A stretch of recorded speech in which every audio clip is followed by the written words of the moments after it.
And here to give those famous words is the chairman of the board of the Indianapolis Motor Speedway, Mrs. Mary Hallman George. Ladies and gentlemen, start your engines.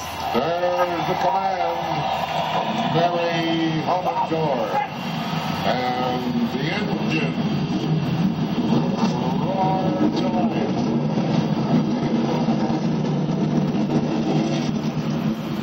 Welcome to the Indianapolis Motor Speedway, home of the 500, NASCAR's Brickyard 400, and MotoGP's Red Bull Indianapolis GP motorcycle event.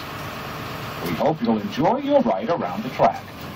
And in consideration of all of our guests, for the next 10 minutes or so, please turn off your cell phones. Thanks.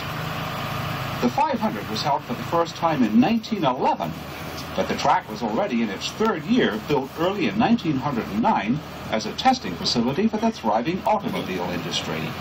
Many famous makes were from here, like Marmon, National, and Cole, with the best-known ones coming a little later on with Stutz, maker of the famous Bearcat, then, right after World War I, with the Duesenberg brothers. Indiana roads were still a few years away from being paved, so there was nowhere to really find out what an automobile could do and what its weak points might be. This track would solve that problem. Not only could the manufacturers test here privately, but occasional races would give the spectators a chance to see in competition what they could go down to the showrooms and purchase. The man who created all of this was Carl Fisher, the very same man who would later develop Miami Beach from swamplands into an exotic resort area. He also developed Montauk Point on Long Island and spearheaded the first drivable highway across the United States. We enter the track between turns 1 and 2 of the South End Short Straightaway. Up ahead is turn 2. There are 4 turns, each measuring exactly 1/4 of a mile from entrance to exit, and they are banked at 9 degrees and 12 minutes.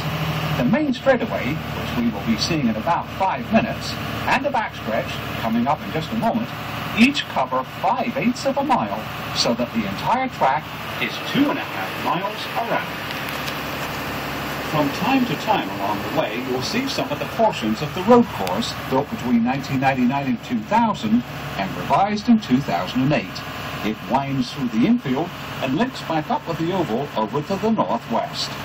On the right are the original VIP suites built in 1973.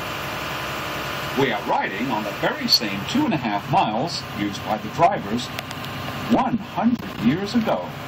Only the surface has changed. During the fall of 1909, down went 3,200,000 paving bricks, which is why the track still carries the nickname, the Brickyard. And where are the bricks today? Well, about 85% of the way around, they're still there, buried under several layers of asphalt. The most recent repaving job took place in the fall of 2004. If you think you may have spotted a golf course on either side of us, well, you have. It dates back to 1929. It's been revamped a couple of times since, most recently in 1993 by the world-famous Pete Dye, who used to live in Indianapolis. There are now 4 holes inside the track and 14 over on the right. The old course was once a major stop on the PGA Tour, the 500 Open being held between 1960 and 68. Each September between 1994 and 2000, the seniors played here. The 3-2-1 markers over on the outside fence are 100-yard reference points for entering turn 3. The 500 drivers will make the turn at about 220 miles an hour. The NASCAR drivers with cars which are double the weight will go through at about 170 miles an hour. The fastest laps ever completed here by 500 drivers have been right at 240 miles an hour. That means negotiating a 2.5-mile lap in less than 38 seconds.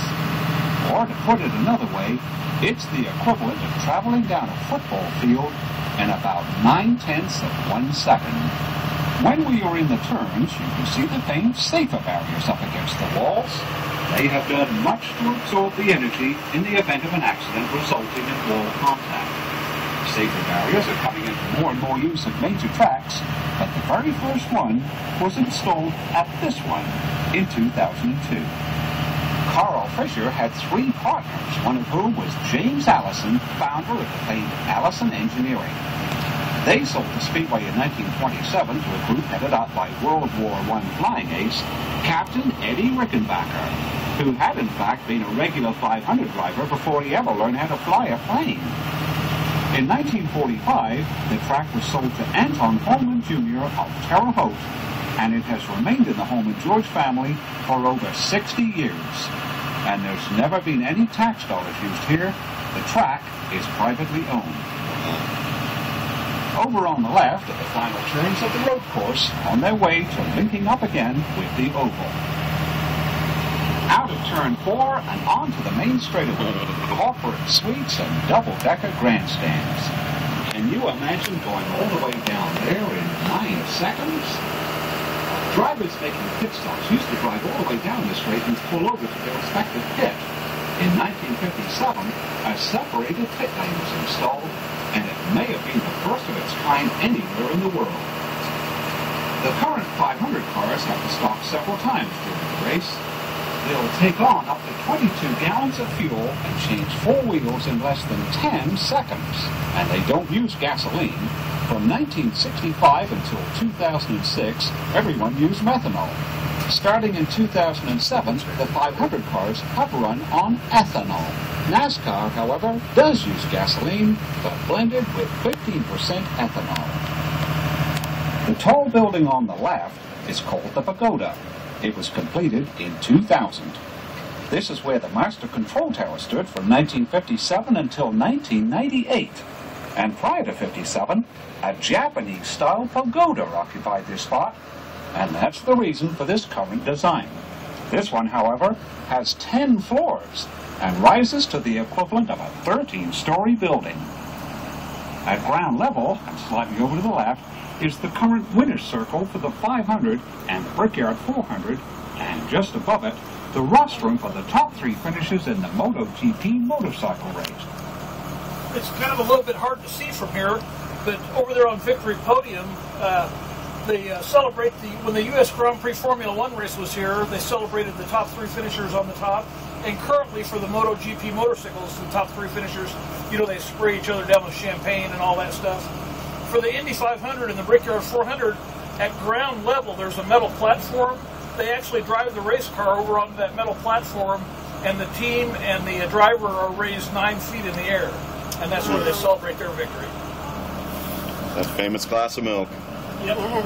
The start-finish line isn't hard to locate. It's marked by a strip of bricks.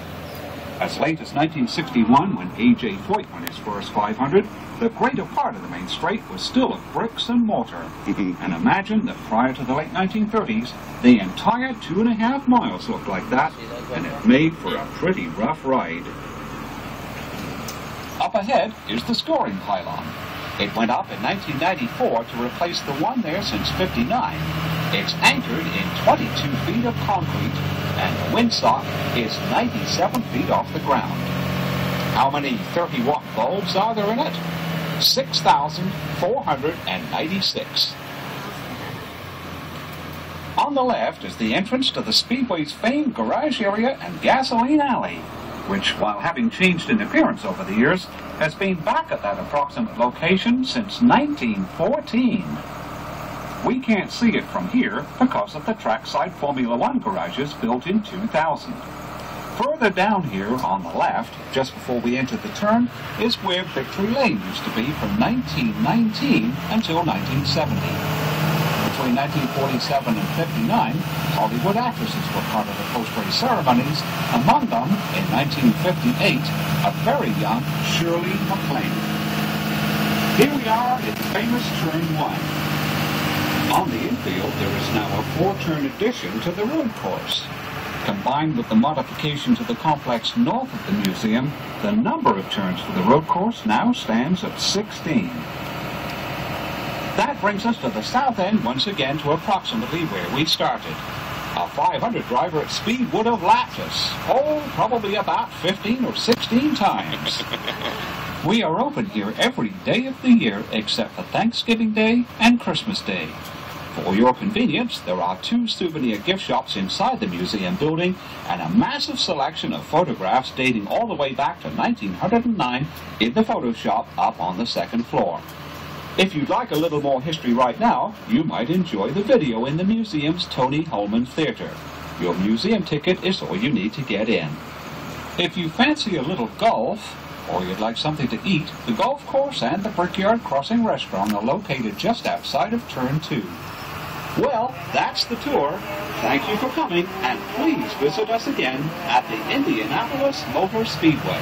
How I long for my Indiana.